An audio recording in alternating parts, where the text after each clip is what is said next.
Well, it's been a while, but hey guys, it's Kira and welcome to or back to my channel. I have to start this video, of course, by saying I am so sorry for the fact that it has been 2 months since I last uploaded a video.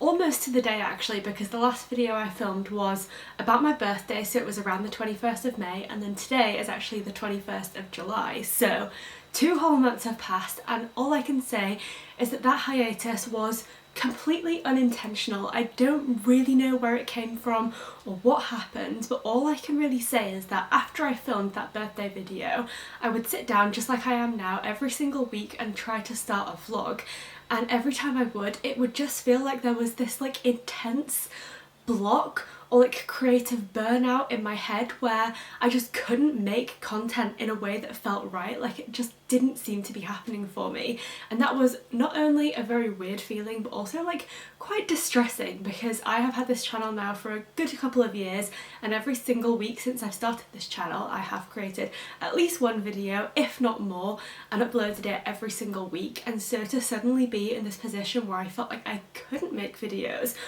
for no reason was just very weird. And so I decided, after a few weeks of trying and failing to make videos, to just take a couple of weeks away from even trying to pick up the camera and just see whether that would help my mind to like rest and rejuvenate so that I could come back better than ever. And then a couple of weeks ago I was ready to start filming again, and lo and behold, as you may be able to tell from my slightly nasally voice, I ended up catching COVID. Finally, after 2.5 years of avoiding it, I picked up the virus. So then my return back to YouTube, which I was hoping to do a couple of weeks ago, was delayed for the fact that I was literally flat out on the sofa feeling like death warmed up. But I'm now feeling way better, aside from a slightly lingering ill-sounding voice. I don't really know how long this is gonna last, and a very limited sense of taste and smell.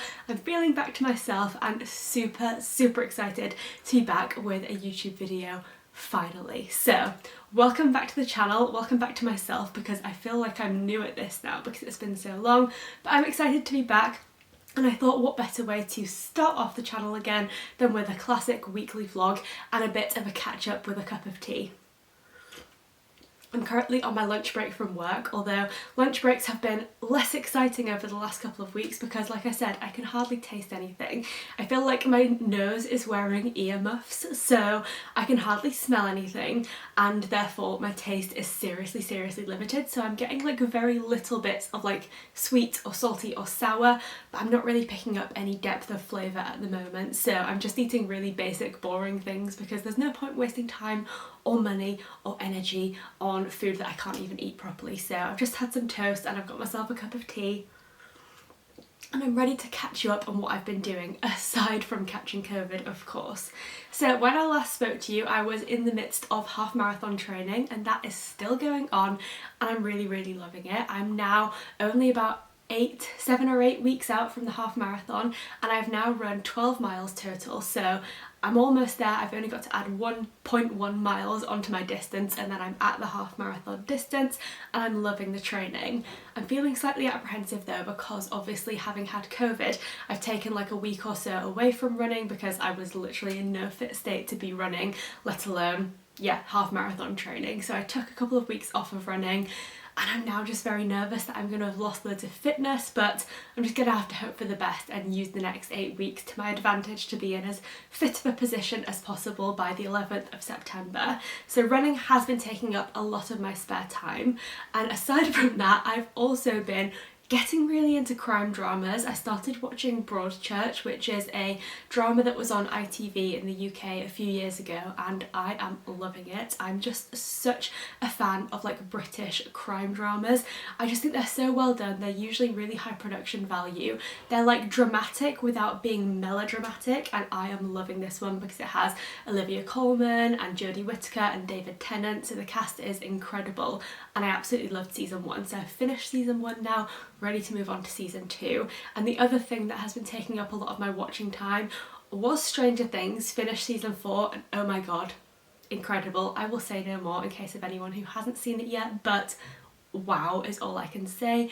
And then straight after finishing Stranger Things, Jay and I started watching Drive to Survive, which is a Netflix show about Formula One, and my dad and my brother and my granddad used to watch Formula One every weekend together. My dad and my brother still do, and so it was something that was always on in the background as a young child, and as a girl who was a girly girl when I was younger, I resented Formula One so much. I felt like it destroyed my Sunday afternoons, but now I'm so here for the drama of Drive to Survive, and it's making me an F1 fan. Like, I have flipped the table and I'm now obsessed with F1 and obsessed with Drive to Survive. Big Daniel Ricciardo fan for anyone who was wondering. But yeah, everything is changing. It's all over the place and I have been loving it. So I'd love to know if any of you guys are also Drive to Survive fans or if I'm out here on my own on that one, but I'm loving it and I cannot recommend it highly enough. Even if you're not really into the racing side of it, Drive to Survive is like all of the highlights of the racing, but also all of the like internal team politics and the drama between all of the teams, and it's just so well created that I absolutely love it. And of course, reading, which is something that has not been taking up any of my time since we last spoke, because I have likewise not been able to pick up a single book, just like I've been trying to film videos and absolutely miserably failing at the entire pursuit.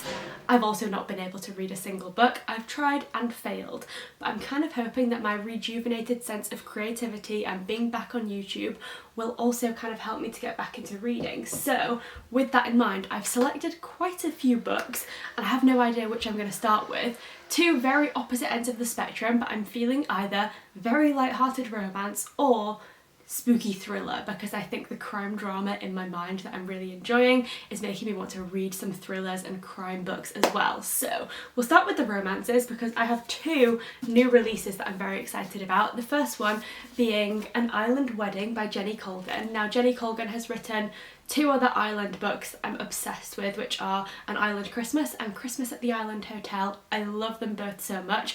They're part of the same series, so you get to follow these same characters in a really, really small community in a Scottish island just off of the coast of the top of Scotland, and it is just such wholesome vibes. This one is not set at Christmas, it's set at summertime, but it's about a few weddings happening on this island at the same time, and I have a sneaking suspicion I'm going to love it. Then the other new release I have on hand is Heartbreak House Share by my friend Emily Merrill, who some of you will know as A Little Writer M on YouTube and Instagram, and her book has just come out in July, and I have been so excited about this book ever since she told me that she'd submitted it to like a publisher to potentially get published.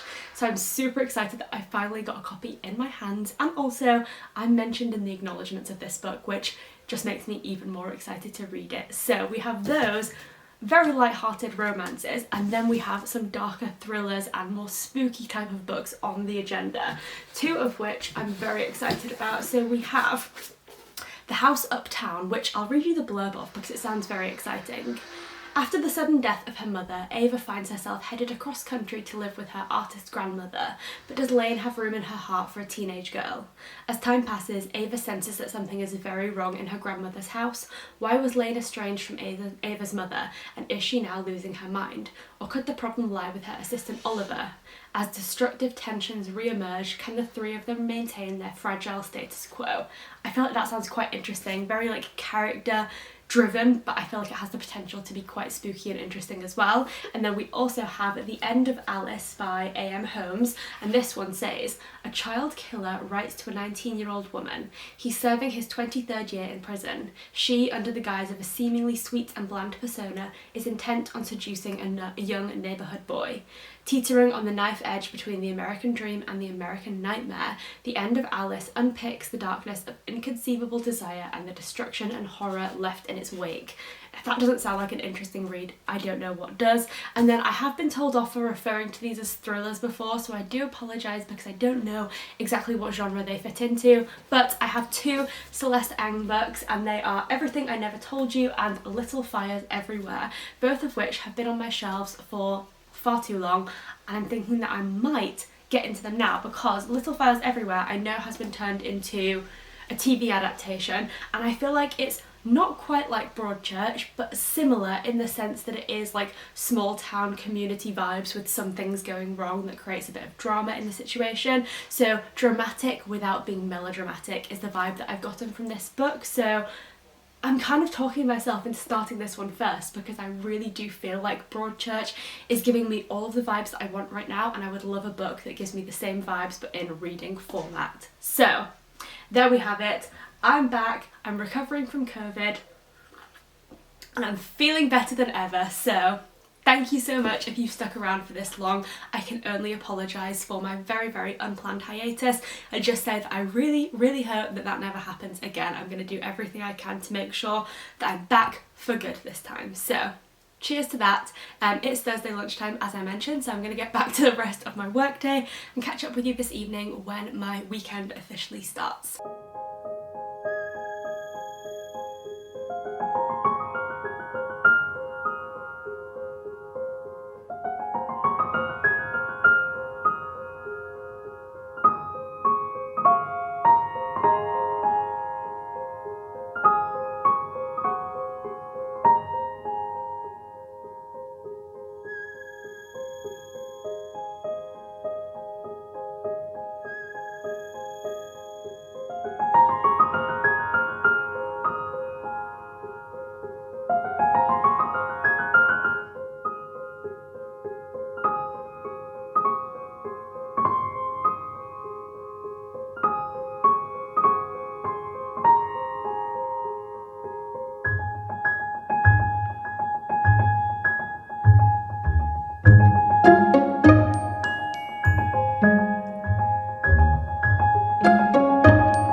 So it is now Friday morning and I'm actually just about to head out of the door because I teach a hot yoga class on Friday mornings, but I made sure to get up nice and early so that I would have time to start some reading before heading out to yoga, and all I can say is, oh my god, did I pick the right book, because this is so gripping. I'm currently 5 chapters into Little Fires Everywhere, which is 52 pages.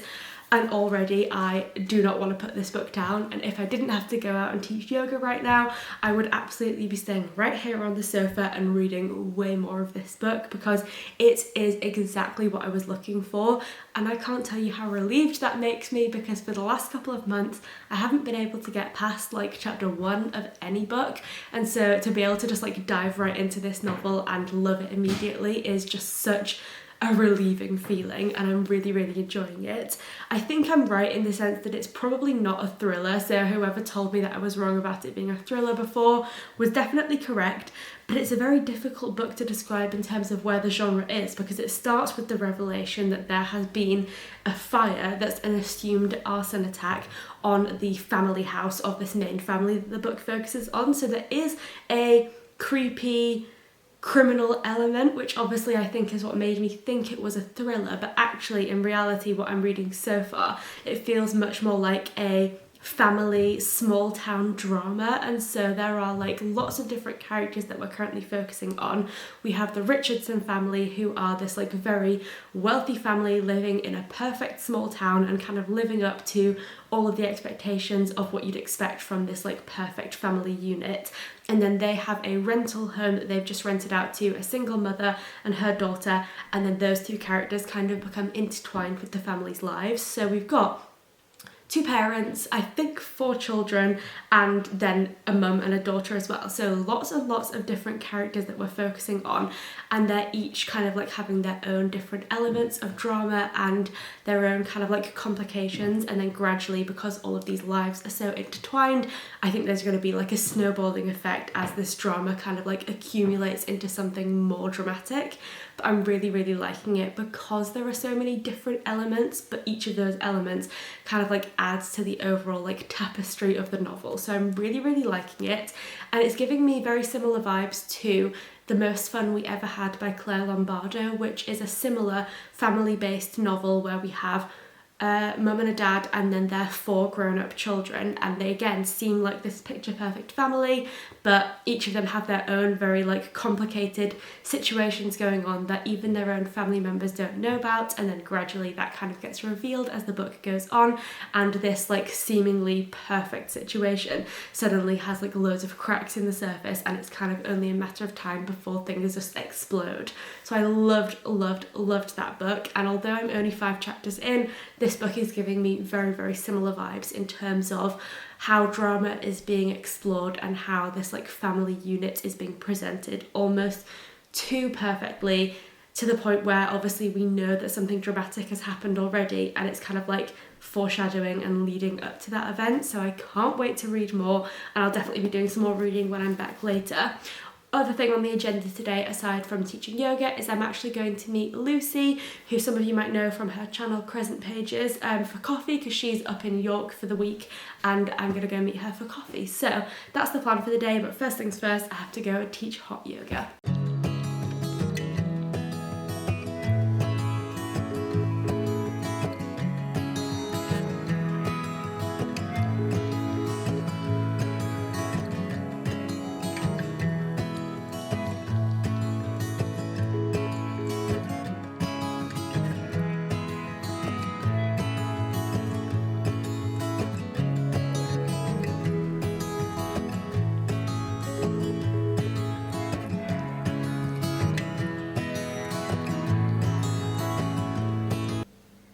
Okay, so it is now Friday evening, so it's been a few hours and I've been back from my coffee date with Lucy and thankfully had time to get on with some more reading, and I'm now on page 142, which is chapter 10, and this book is ticking all of my boxes.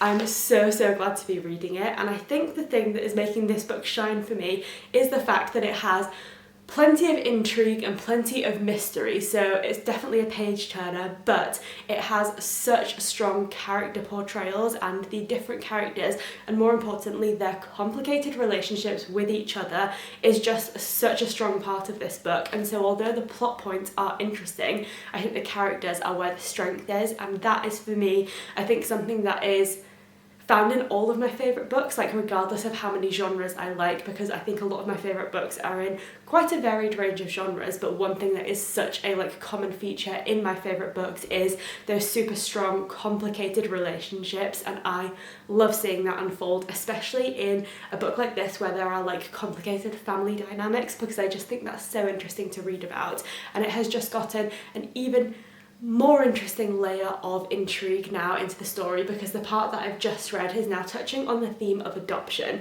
and this is because we have this rich family, the Richardsons, and then Mia and Pearl, a mother and daughter, who are their tenants. So they're renting out an apartment to this mother and daughter, and then a family friend of the Richardsons, so this very wealthy family, has basically started the process of adopting a little baby who was left at a fire station in one of the safe havens where babies can be dropped off.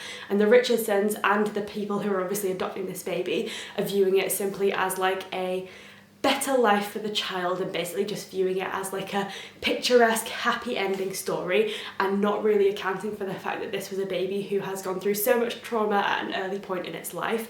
And then when Mia, the mother who they are renting this house to, finds out about it, she starts to shed light on the far more complicated issue that adoption actually is, by exploring the fact that it is potentially quite unethical, and just the way that they're perceiving this to be like a completely happy story just doesn't account for the entire experience, and doesn't really account for the experience that the baby will actually have to come to terms with throughout her life. So I feel like this book is about to go into what can only be described as a very intricate and complicated issue, because adoption is just so multifaceted, and of course it's not something I have any personal experience with, but through TikTok I have actually seen quite a lot of stories of people who have either been like first parents or have actually been adopted themselves, and they have shared a lot of stories about how adoption isn't necessarily the happy story that it's often like painted to be in the outside world. And so I'm really interested to see how that comes across in this book, because what I've read so far in terms of the concept of adoption,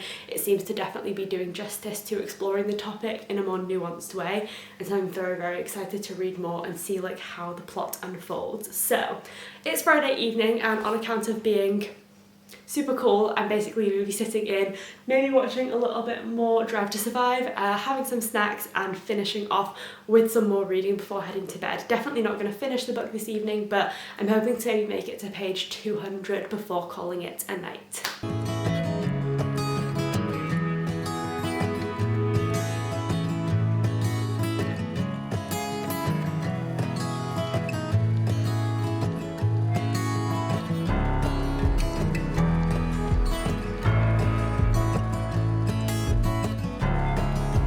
Good morning guys, it is now Saturday and I have the naughtiest pet rabbit possibly ever. So as you saw last night, Gatsby has discovered the bookshelf, and let me just say that we've lived in this house for a year and a half now. Gatsby has lived in this room for the entire time that we've lived in this house, and that bookshelf has lived exactly next to his little chilling out zone for the entire time as well.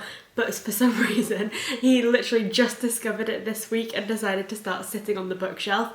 And I think that has like emboldened him, because now all of a sudden he is climbing in the TV stand, he is sitting on top of boxes to try and eat our houseplants that we've now had to move off of the floor so that he can't eat them. And I do not know where this behaviour has come from, because like I said, we've lived here for a year and a half and all of these things that he suddenly developed a serious interest in have been there the entire time. So I'm not a rabbit behaviour expert, but I personally just think that he is pushing our buttons, because I don't think there's any other explanation for it. But yeah, I think it's quite cute when he sits on the bookshelf next to the books though, and I don't mind him climbing on anything other than the houseplants, mostly because I don't think they're very good for him to eat anyway. I don't think they're like dangerous. We have googled it and made sure, because obviously we don't want a dead rabbit, but I'm assuming they're not meant to be part of their regular diet, so we need to obviously make sure that he can't eat them. So that's the only thing that we need to figure out, is where we're going to keep the houseplants now. But he's just so naughty, but at the same time it's so funny that you just can't be annoyed with him. So that's been my morning, is trying to figure out how to rearrange the house. We also have to cover all of the like wires for like the TV and the Wi-Fi box and everything with some special like wire wrap, because he also likes to chew wires, and obviously I would like it if we could still keep the Wi-Fi and the TV working rather than having them as his snacks. So that's been Saturday morning so far. I'm actually just about to head out to go and meet my mum for coffee, and then I'm also meeting Sarah for coffee after that. But I'm going out on the train to go and meet them, so I'm obviously going to bring little fires everywhere along with me and get on with some train reading, because train reading I think is actually one of my favourite places to read. I just feel like it's such a nice way to pass the time and get through a good chunk of your book when essentially you haven't really got anything else to do, so you might as well read anyway. So that's me, and I'll catch up with you later, hopefully with some good reading updates.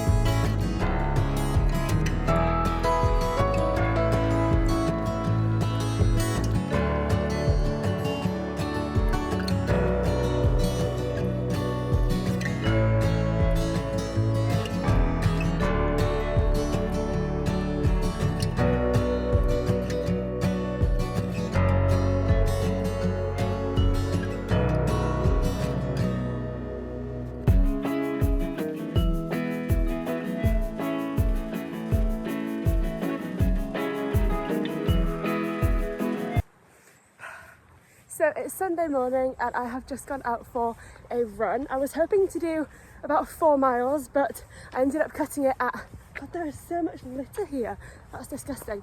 I ended up cutting it short at 3 miles because I nearly threw up. We went out for dinner last night and I think maybe the food was just a lot heavier and greasier than I would normally eat, because I don't really cook with a lot of oil at home, so I don't know if it's that or just feeling a bit unwell in general, but either way the food did not agree with me, so cutting it short at 3 miles while I'm still feeling relatively good, and obviously still trying to like get my lungs back to pre-COVID, so a little bit slower than normal, but at the moment my main focus is just trying to get back in the habit of running regularly, like 3-4 times a week, just while I get my lungs back up to capacity, and then hopefully I'll be back to be able to running like longer distances as well. So yeah, that's my Sunday morning. Could have gone better. I really did not enjoy having to stop to nearly throw up, but I went out for the run and that is the main thing, and now I'm going to go home and do some reading.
Just got back from what was a very, very, very rainy Sunday afternoon walk, and I couldn't be happier, honestly.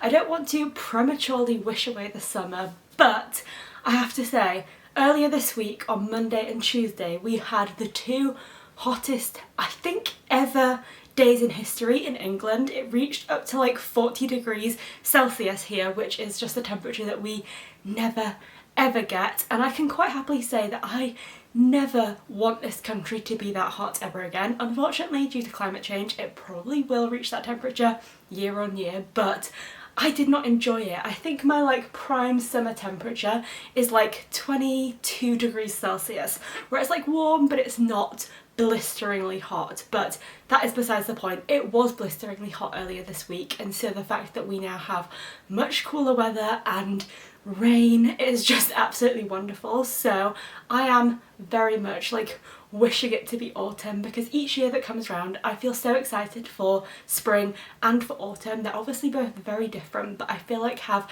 a similar vibe in the sense that it is still like longer daylight hours. It's not too cold, but the weather just feels like fresh and cool, and I just absolutely love it. So at this moment in time, appreciating the rain and very much kind of wishing for autumn to arrive. But that's my Sunday so far. So I'm obviously feeling a lot better than I did this morning. I think genuinely it was just the fact that we'd been out for dinner the night before, and clearly the dinner just didn't agree with me, and then I started the day obviously with some like vigorous exercise, and it just made me feel all kinds of wrong. But now that I've had a cozy Sunday, I'm feeling a lot better and very excited to go out for hopefully a much less sick induced run tomorrow. But for now, feeling way better, enjoying a cup of tea, and very happy to say that I finished up reading Little Fires Everywhere this afternoon, and this book was incredible. I think I would love this book, like I think I would have loved this book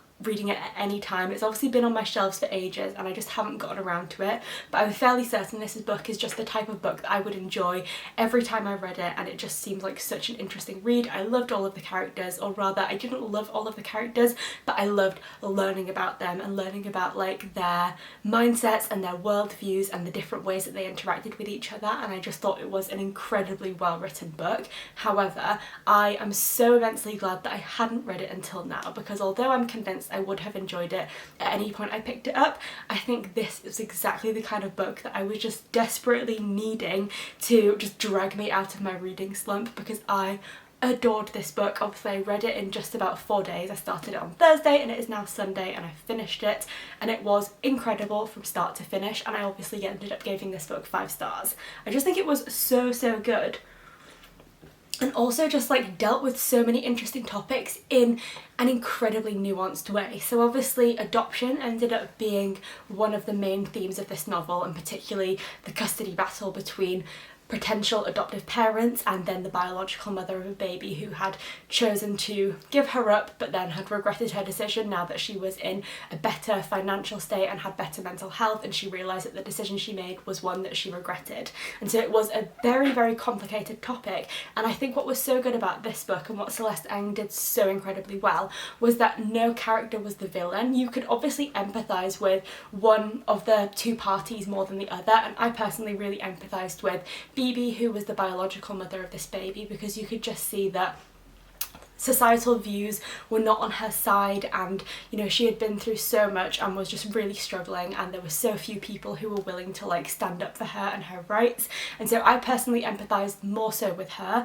But I think I still empathised with the potential adoptive parents as well, because they were obviously going through a really tricky circumstance where a baby had been handed in at a safe haven and they were chosen to be her parents and they were hoping to adopt her. They hadn't been able to have a child of their own, and this just seemed like a perfect circumstance to them, and they had just this very rose-tinted view of the situation, which then naturally kind of came crashing down when the biological mother came back into the picture, and all of a sudden the reality of this baby and her life and her history was kind of like thrust upon them, and obviously rightly so, they should appreciate all of the situation, but you could just see that they had been presented what they saw as like a fairy tale scenario, and then it became very quickly quite clear that it wasn't a fairy tale at all, and it was actually a very complicated emotional issue that no one was a winner in. Someone was always going to be a loser. So I feel like it was so incredible, and I think created a very nuanced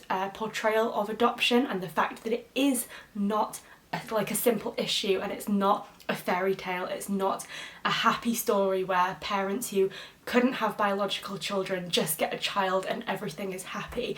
It really shows that there is so much more trauma and complication and nuance within the topic, and I think it really just like prompts you to open up your view of the topic a little bit wider and maybe challenge some of your own prejudices or the ways that you maybe would view things in a bit more of an ideological way, and just like causes you to think more about the reality of a situation rather than what you would want the reality to be. And I think that's what this book does, is like it challenges like your idealized version of the world with the actual version of the world that we're living in. And I just think it was so incredible, because you end up leaving this book having like questioned so many things and viewed so many different characters whose opinions you can, you know, agree with or absolutely disagree with, but it really just like creates such an interesting portrayal of how all of these different people living in one community can have such different lives, experiences, and therefore worldviews. And I just think it was wonderful. The only thing I think that I would criticise about this book, and it is very minor, is that Mia, who is one of the main characters, she is the mother who is like the single mother, and she is being rented out this apartment by the rich family, the Richardsons, and so Mia has a bit of a like mysterious past, shall we say, that starts to get revealed later on in the book. And I think there are certain bits of that where it didn't leave anything undone, but I would have enjoyed finding out a little bit more about that or seeing a little bit more of that story unfold. So that's kind of my only criticism, and that comes down to the fact that it was just so interesting that I wish I could have learned more about that particular part of the story. But on the whole, without a doubt, a 5-star read, and I just think it was so incredible. And with that said, I don't know if this is a bit overkill, or maybe I'm just being a little bit obsessive, but I now think I might read Everything I Never Told You straight away after this one as my next pick, because I just loved Little Fires Everywhere so much and I loved the writing style that I'm now kind of desperate to read this one, because I feel like I'm gonna love it just as much as I've loved Little Fires Everywhere. And I'm also determined to try and find which streaming service it's on, because I really want to watch the adaptation now of Little Fires Everywhere, because I think, again, that would be incredible. So I, for one, have had an exceptionally good weekend, and I'm so excuse me, I'm still recovering from my COVID cough, but feeling a lot better. But yeah, I'm so glad to have had the chance to share this weekend with you all, and I'm just so glad to be back on YouTube. So now that I've finished my book of the weekend, I think I'm going to finish up this vlog as well, because tomorrow I'll be back at work, and as we all know, the work week is never very interesting. So I think I'll be catching up with you all again next weekend for the next weekly vlog, because I definitely am going to be making videos back every single week again. Now that I'm back, I'm here to stay. So I thought I'd just finish up this vlog by first of all saying, if you haven't read this book, read it, because it is incredible and I cannot recommend it highly enough. And second of all, to say just once again that I'm so sorry for my unplanned hiatus and my radio silence, because it's not like me to do something like that, so I'm just really sorry to have left all of you guys hanging. If you have stuck around for that long, or if you have been one of the lovely people who's left a comment or sent me a message on Instagram or TikTok, just know that you are so incredibly wonderful, and I really value the fact that you've stuck around and that you've taken the time to like check in on me. It really does mean a lot. So my sincerest apologies. I'm definitely back to stay now, and I hope you've enjoyed this vlog. I've definitely enjoyed making it. I feel so happy to be back making videos again. So thanks so much for watching, and I'll see you next time.